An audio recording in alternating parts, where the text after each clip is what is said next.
دہشت گرد ایک ایسے نوجوان کی داستان جس سے بچپن میں جائیداد، عیش و آرام، اپنوں کا پیار، رشتے چھین لیے گئے۔ حالات کے چنگل میں پھنس کر وہ جرائم کی دنیا میں داخل ہوا۔ محب وطن ہوتے ہوئے ملک دشمن قرار دیا گیا۔ انڈیا گیا تو قدم قدم پر موت نے گھیرا، مگر اس نے انڈیا میں انڈیا کی بینڈ بجائے رکھی۔ داستان کی طرف جانے سے پہلے چینل کو سبسکرائب کریں، لائک اور شیئر کر کے اپنی محبت کا ثبوت دیں۔ ایک دل ہلا دینے والی داستان، دہشت گرد۔ دہشت قسط نمبر 75 سنو کامران ٹھاکر بے قابو سانسوں کو درست کرنے لگا، پھر تھکے تھکے لہجے میں بولا، یہ سب اس رنبیر سنگھ کا حرامی پن تھا۔ میں نے چٹاک سے اس کے منہ پر تھپڑ جڑ دیا۔ ذلیل کمینے، میں نے دانت پیس کر کہا، اس نے تیری خاطر بلکہ تیرے کھائے ہوئے اس نمک کی خاطر جان داؤ پر لگا دی، اور تو اسے حرامی پن کہہ رہا ہے۔ اس نے میری حکم عدولی کی۔ اس نے کہا، بس زیادہ ڈرامہ مت کرو ٹھاکر، میں تمہیں زندہ نہیں چھوڑوں گا۔ میں صاف صاف بات کرنے کا عادی ہوں، اس لیے تمہیں بتا رہا ہوں۔ دیکھو غلطی میری تھی کہ بکواس بند کرو۔ میں نے اس کے منہ پر تھپڑ مارا۔ اب میں کوئی صفائی سننے کو تیار نہیں ہوں، بس اب اس دنیا کو آخری بار اچھی طرح دیکھ لو۔ میری بات سنو کامران، ٹھاکر کی آواز لرز رہی تھی۔ میری مدد بغیر تم یہاں سے نہیں نکل سکو گے۔ میں تمہیں حفاظت سے باہر بھی نکالوں گا اور اتنا پیسہ بھی دوں گا کہ تمہاری ساتھ پشتے بیٹھ کر کھائیں گی۔ اتنا پیسہ ہے تمہارے پاس؟ میں نے تعزیق آمیز انداز میں پوچھا۔ میرے پاس پیسے کی کمی نہیں ہے۔ میرے پرکھوں نے جو دولت، ہیرو اور جوہرات کی شکل میں چھوڑی تھی وہ ابھی تک موجود ہے۔ تم وہ سب لے جاؤ۔ میں نے اس کے منہ پر ایک زوردار تھپڑ مارا۔ وہ تو خیر میں لے ہی لوں گا، مگر تجھے زندہ نہیں چھوڑوں گا، میں نے گھرا کر کہا، اور اچانک رائفل پھینک کر اس کی گردن دبوچ لی۔ میں فائر کر کے پولیس کو اپنی طرف متوجہ نہیں کرنا چاہتا تھا۔ میری بات تو سنو کامران۔ میں اس کی آواز حلق میں گھٹ کر رہ گئی۔ میں نے پوری قوت سے اس کی گردن دبوچ لی تھی۔ پھر میں اس کی گردن پر دباؤ بڑھاتا ہی چلا گیا۔ وہ بری طرح تڑپ رہا تھا، ہاتھ پاؤں مار رہا تھا۔ پھر آہستہ آہستہ اس کی مزاحمت میں کمی آنے لگی۔ مجھ پر اس وقت خون سوار تھا۔ ٹھاکر کی آنکھیں دونوں حلقوں میں سے ابلی پڑی رہی تھی، زبان کتے کی طرح باہر لٹک رہی تھی۔ پھر وہ اچانک ساکت ہو گیا۔ میں نے بے دردی سے اسے زمین پر پھینک دیا۔ اس کا جسم آڑا ترچھا زمین پر پڑا ہوا تھا اور گویا چیخ چیخ کر کہہ رہا تھا کہ دیکھ مجھے۔ وہ دیدہ عبرت نگاہ ہو۔ کچھ فاصلے پر اس کا جانسار ملازم رنبیر سنگھ پڑا تھا، وہ بھی شاید جان سے گزر گیا تھا۔ میں نے آگے بڑھ کے اس کا جائزہ لیا۔ وہ زندہ تھا۔ رائفل کے بٹ سے اس کا سر ضرور پھٹ گیا تھا، مگر خون ضائع نہیں ہوا تھا۔ اس کی سانس بھی ہموار تھی اور نبض بھی نارمل انداز میں چل رہی تھی۔ میں نے چند لمحوں تک غور کیا کہ اس کے ساتھ مجھے کیا سلوک کرنا چاہیے۔ اسے اگر میں یوں ہی چھوڑ دیتا تو اس میں آتے ہی پولیس کو بتا دیتا کامران اس طرف گیا ہے۔ مجھے اندازہ بھی نہیں تھا کہ میں گاؤں میں کس جگہ کھڑا ہوں۔ اتنا مجھے یقین تھا کہ میں بھی گاؤں کے اندر ہی تھا۔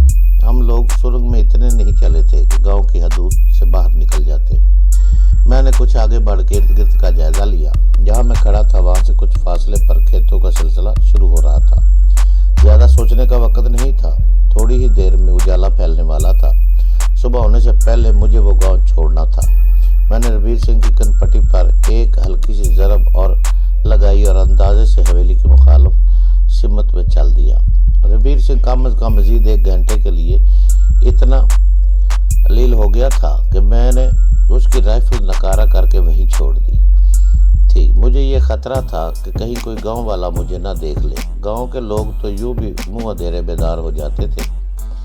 چلتے چلتے مجھے ایسے لگا جیسے وہ جگہ میری دیکھی ہوئی ہے۔ پھر اچانک مجھے ہری چاچا کی جھونپڑی نظر آ رہی۔ میں تیزی سے اسی طرف بڑھ گیا۔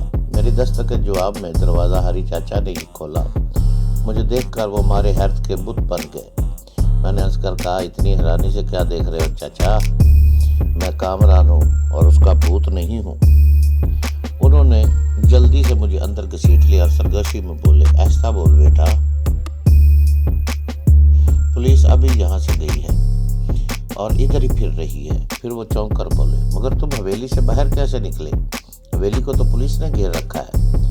بس کسی نہ کسی طرح نکل ہی آیا، میں نے جواب دیا۔ تم ذرا یہ معلوم کر لو کہ پولیس گاؤں سے باہر تو موجود نہیں ہے، ابھی پر تھوڑی شہر سے آیا ہے، ابھی پرتھوی شہر سے آیا ہے۔ گاؤں سے باہر جانے والے راستے پر پولیس کی ایک گاڑی کھڑی ہے۔ ہری نے جواب دیا، میں نے یہ نہیں پوچھا کہ یہ پرتھوی کون ہے اور اس وقت شہر سے کیوں آیا ہے، یہاں سے باہر نکلنے کا کوئی اور بھی راستہ؟ میں نے مضطرب ہو کے پوچھا، کیونکہ وہ وقت بہت تیز سے گزرتا جا رہا تھا۔ کئی راستے، ہری نے جواب دیا۔ پھر مجھے کوئی ایسا راستہ بتا دو جہاں پولیس کا خطرہ نہ ہو، میں نے جلدی سے کہا۔ ٹھیک ہے، آؤ میرے ساتھ، ہری چاچا نے کہا، پھر کچھ سوچ کر بولے، یہ کیس تم اپنے اوپر اچھی طرح لپیٹ لو۔ انہوں نے پلنگ کی پائنتی میں رکھا ہوا کیس اٹھا کر میرے حوالے کر دیا۔ پھر ہم ایک لمبا چکر کاٹ کر بالکل مخالف سمت میں جا نکلے۔ ہری چاچا نے بتایا کہ اب ہم گاؤں سے باہر نکل آئے ہیں۔ پھر انہوں نے ایک پگڈنڈی کی طرف اشارہ کیا اور بتایا، یہی پگڈنڈی پکڑ کر چلے جاؤ، 1 گھنٹے میں بڑی سڑک پر پہنچ جاؤ گے، وہاں سے تم لاری یا ٹرک الہ آباد پہنچا دے گا۔ میں الہ آباد سے آیا تھا، مگر مجھے بالکل یاد نہیں رہا تھا کہ شہر اس گاؤں تک پہنچنے میں ہمیں کتنا وقت لگا تھا۔ میں نے ایک مرتبہ پھر ہری چاچا کا شکریہ ادا کیا۔ ان سے رخصت ہو کر میں لمبے لمبے ڈگ بھرتا ہوا روانہ ہو گیا۔ اس وقت مجھے یہ اطمینان تھا کہ میں 1 گھنٹے میں مین روڈ تک پہنچ جاؤں گا۔ پولیس اگر میرے پیچھے آئی بھی تو اسی راستے سے آئے گی جسے گاؤں والے استعمال کرتے ہیں۔ یہ راستہ شاید نسبتاً لمبا تھا، اسی لیے لوگ اسے استعمال نہیں کرتے تھے۔ سرنگ سے باہر آتے ہوئے ریوالور بھی میرے ہاتھ سے گر گیا تھا اور بیر سنگھ کی رائفل میں نے جان بوجھ کر نہیں لی تھی، اس لیے میں ایک بار پھر نہتا تھا۔ میں اپنی دھن میں مست چلا جا رہا تھا کہ بائیں طرف کی جھاڑیوں سے کوئی اچھل کر سامنے آ گیا۔ صبح کاذب کا وقت تھا، اس لیے سب کچھ مجھے واضح دکھائی دے رہا تھا۔ میں نے سناٹے میں رہ گیا۔ میرے سامنے پولیس کا ایک کانسٹیبل کھڑا تھا۔ اس سمے کہاں سے آ رہے ہو؟ کانسٹیبل نے کبھی کسی آواز میں پوچھا۔ ارے گاؤں سے آ رہے ہیں، اور کہاں سے آئیں گے؟ میں نے گھبرانے کی اداکاری کی۔ کون سے گاؤں سے؟ اس کی مکروہ آواز پھر گونجی۔ میں ایک دم سٹپٹا گیا۔ میں نے اس گاؤں میں کئی گھنٹے گزارے تھے، مگر مجھے وہاں کا نام نہیں معلوم تھا۔ میں غلط نام بتاتا تو وہ مشکوک سمجھ کر مجھے دھر لیتا۔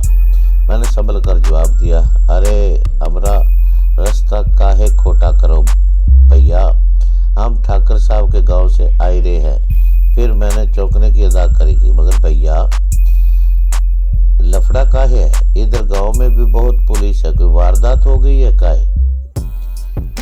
کانسٹیبل نے ایک دم مجھ پر رائفل تان لی اور پرخت لہجے میں بولا، اپنے ہاتھ اوپر اٹھا لو اور آگے آگے چلو۔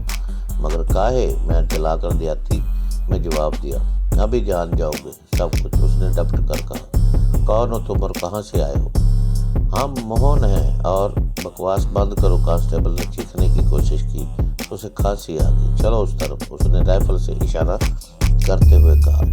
یہ نئی افتاد گلے پڑ گئی تھی۔ کانسٹیبل نہ جانے مجھے کہاں لے جا رہا تھا، ممکن ہے وہاں اس کے اور بھی ساتھی موجود ہوں گے۔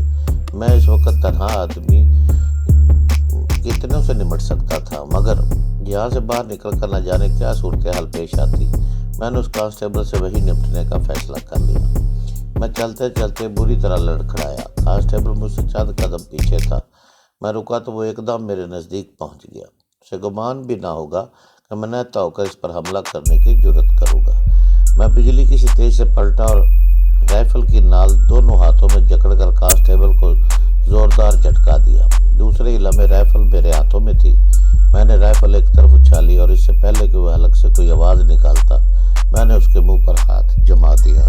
میں نے رائفل ایک طرف اچھالی اور اس سے پہلے کہ وہ حلق میں سے کوئی آواز نکالتا، میں نے اس کے منہ پر ہاتھ جما دیا۔ دوسرے ہاتھ میں اس کی کنپٹی پر ہلکی سی ضرب لگائی، وہ میرے ہاتھوں میں جھول گیا۔ یہ ساری کارروائی 1 منٹ سے بھی کم وقت میں ہوئی گئی۔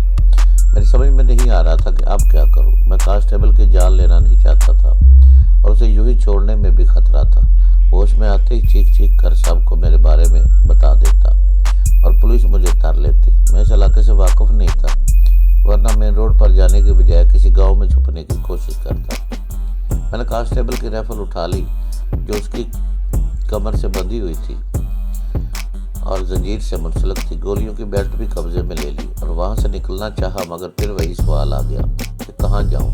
میں رائفل ہاتھ میں لے کر آزادانہ گھوم بھی نہیں سکتا تھا. وہاں سے کچھ فاصلے پر گھنے درختوں کا ایک جھنڈ تھا. میں چند لمحے غور کیا، پھر اس جھنڈ کی طرف بڑھ گیا. پھر میں پھرتی سے ایک گھنے درخت پر چڑھ گیا اور اوپر پہنچ کر میں اطمینان سے شاخوں میں پھنس کر بیٹھ گیا. میں نے سوچا تھا کہ 2-4 گھنٹے بعد جب پولیس میری تلاش میں ناکام ہو کر واپس چلی تو میں بھی اتر کے الہ آباد کی طرف روانہ ہو جاؤں گا. میں شاخوں میں کچھ یوں پھنس کر بیٹھا تھا، اگر بیٹھے بیٹھے مجھے نیند بھی آ جاتی تو میں نیچے نہیں گر سکتا تھا. وہ درخت خاصا اور اونچا تھا، اس لیے میں دور تک دیکھ سکتا تھا. جس جگہ کانسٹیبل پڑا تھا اس کے دونوں طرف گھنی اور قدآور جھاڑیاں تھیں. جھاڑیوں کی دوسری طرف کچھ فاصلے پر ایک جیپ کھڑی تھی. 3 پولیس والے جیپ کے پاس کھڑے ہوئے تھے اور اسی طرف دیکھ رہے تھے جہاں ان کا ایک ساتھی بے ہوش پڑا تھا. پھر انہوں نے زور زور سے اپنے ساتھی کو آوازیں دی. ان کی آواز تو مجھ تک تو پہنچ رہی تھی مگر الفاظ سمجھ نہیں آ رہے تھے. پھر ان میں سے ایک اس کی طرف بڑھنے لگا جہاں بے ہوش کانسٹیبل پڑا تھا. میں نے خود کو اچھی طرح پتوں میں چھپا لیا.